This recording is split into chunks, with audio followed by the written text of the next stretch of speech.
To fix this problem, what you have to do is to go to your phone menu and try to search for the name of the app. When you find the app, tap on it for some while. Then what you have to do is to tap on this section over here. So when you tap on it, you're going to be the app info of this app. Now when you get here, tap on permissions and make sure every permission is allowed.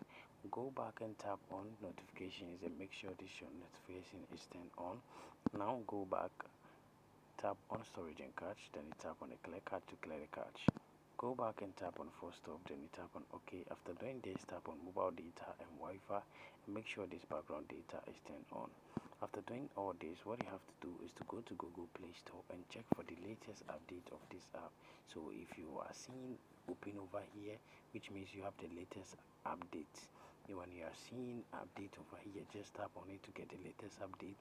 And after that, what you have to do lastly is to tap on restart. So you tap on your power button for some while, then you tap on restart to restart or reboot your device.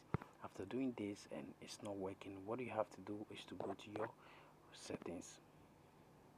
So when you get to settings, what you have to do is to tap on network and internet. Then you tap on mobile data or mobile network. Then you select the network you're using.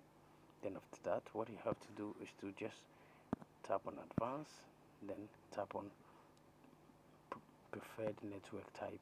Then you make sure you select 4G. So you have to make sure you've selected 4G, 3G, 2G or 2. After doing this, what you have to do is to tap on the power button for some while, then you tap on restart to restart your device, and this problem is going to be fixed. Thank you for watching this video. See you in my next video.